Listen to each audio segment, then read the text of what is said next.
Hey guys, so today we are going to be starting chapter 3, which is all about scale and similarity. So today we're going to kind of do an introduction, go over what similarity is, what enlargement and reductions are, start going into one of the ways of how to find um, unknown side lengths using similar shapes, and then we'll be building on this a lot through this rather short chapter. Okay, so when we're talking about similarity, we're talking about shapes that are related through either enlargements or reductions. When we are enlarging a shape, it means making a shape bigger while keeping all the proportions the same. In order to do that, we multiply every side of the original shape by the same number, and the number has to be bigger than 1. Reductions are just making a shape that is smaller while keeping the proportions the same. It's also done by multiplying every side of the original by the same number, but this time the number has to be less than 1.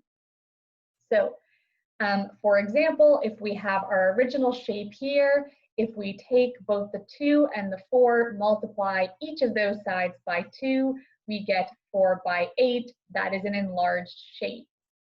If, on the other hand, we take those 2 and 4 and multiply each of those sides by 1/2, we get a reduction of 1 by 2.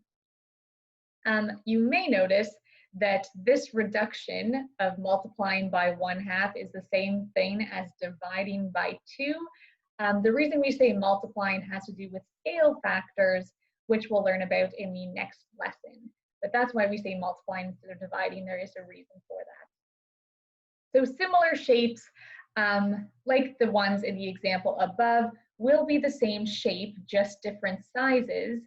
The corresponding angles will all be the same. So for instance, in all of these shapes here, in all of these rectangles, they all have right angles in every corner.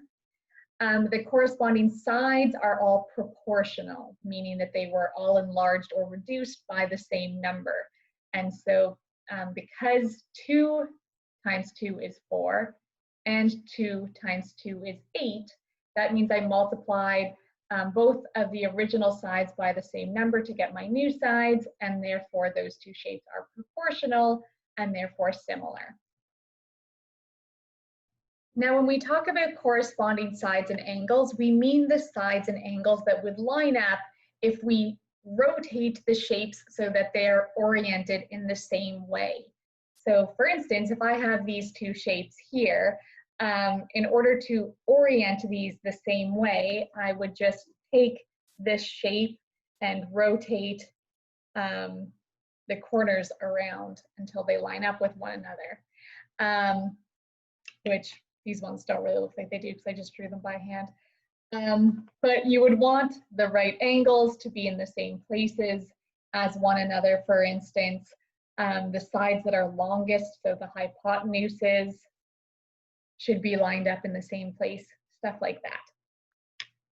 So let's look at an example here where we have some corresponding sides.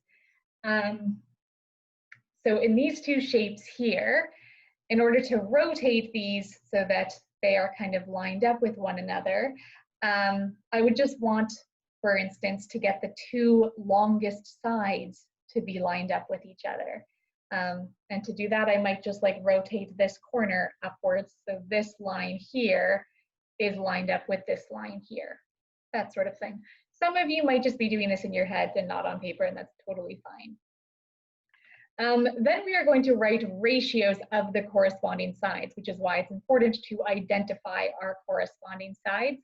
Those ratios can be written as actual ratios, like a colon in the middle, or as fractions, but either way, they should be put in lowest terms. And then if the shapes are similar, so this is a way to test for similarity, if the shapes are similar, the ratio between all of the different pairs of corresponding sides will be the same as each other. So let's go through how this would work.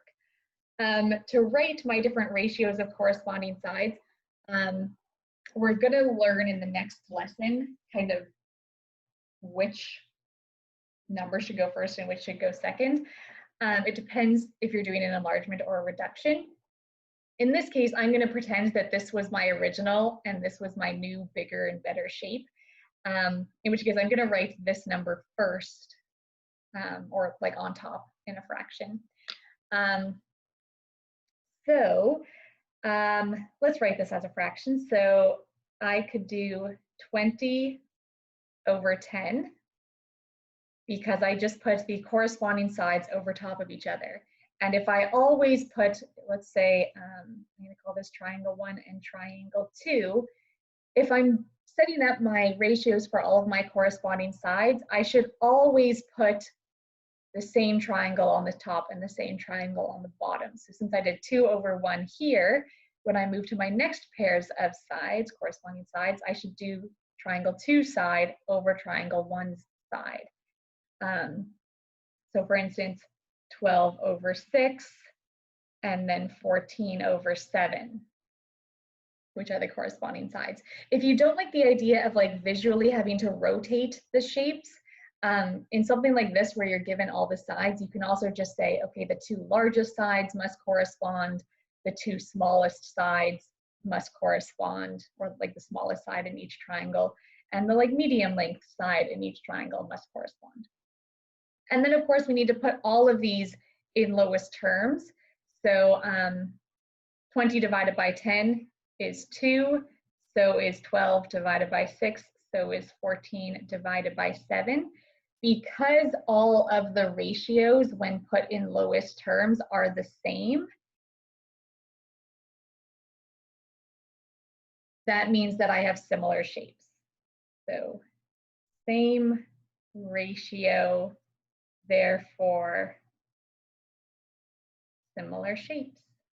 If one of the ratios was different than the others, then this wouldn't be a similar shape. I could, as I said, also set these up as like actual ratios instead of fractions. I prefer fractions, but you could use whatever you rathered.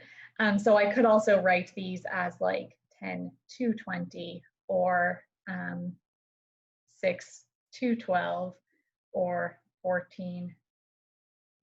I did that one backwards, 7 to 14. And again, when I put those in lowest terms, I would still just divide both sides by the same number. It would be like a 1 to 2 ratio for all of these. And because all the ratios are the same, it's a similar shape.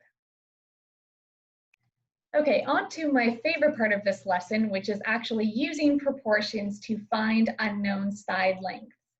So we're once again going to identify our corresponding sides, and if you need to like rearrange the shapes into the same orientation to do that, then do so. Then you're going to set up a ratio using 2 known corresponding sides and also a pair of corresponding sides where you know one of the lengths but not the other. And then you just cross multiply and divide. That's what proportions are all about, is cross multiply and divide to solve for an unknown. So with this example here, I have 2 quadrilaterals, 4-sided shapes.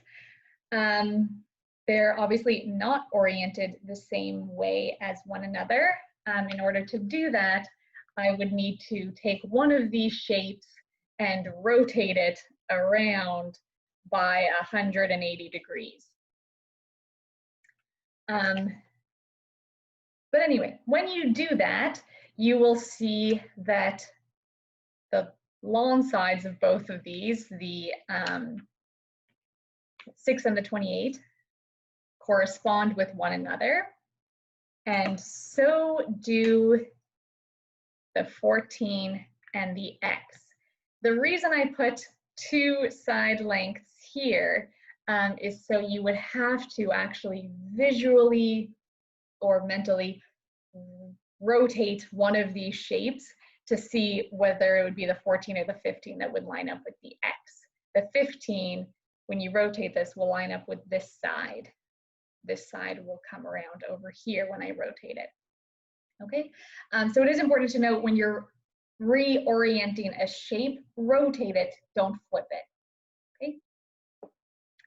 Anyway, what I will then do is set up my ratio. Doesn't matter which of these pairs of corresponding sides go on top and which one goes on bottom. I don't care. Also, doesn't matter which one goes first and which one goes second. As long as if I decide, if I call this triangle, or not triangle, quadrilateral 1 and quadrilateral 2, if I then say that 6 is proportional to 28, as their corresponding sides, because I started with triangle 1 and then went to triangle 2, I'm going to have to do that on the bottom of these proportions as well. So then I go back to triangle 1 to get my x, and its corresponding side is the 14. Okay, so I've written them as equal to their corresponding side, and I have stacked the things that are in the same shape as each other. You could also set this up by stacking the corresponding sides. So for instance, I might do yellow and then orange. So I could say like yellow is x over 14, and then go back to my first triangle here and say 6 over 28. So in this case, I've kept the same shape horizontally and stacked the corresponding sides. I prefer to do it this first way, but you will see in the textbook sometimes they might set it up this other way. Whichever way makes more sense to you. I just like having corresponding sides as equal to one another and then just stacking the things that are on the same shape. So that's the way I'm going to do it. If you would instead like to stack the corresponding sides and have things that are on the same shape as equal to each other, you can do that as well. Anyway, I'm going to come back to this one. I'm going to ignore that version. I am going to cross multiply. So x times 28 is just 28x. That is going to be equal to my other cross multiplication, so 14 times 6, which is 84. And then in order to isolate the x, I just divide by 28, which is 3. So my unknown side is 3. Okay, that is it for today's lesson. We are going to be building on this tomorrow with more ways of finding unknown side lengths.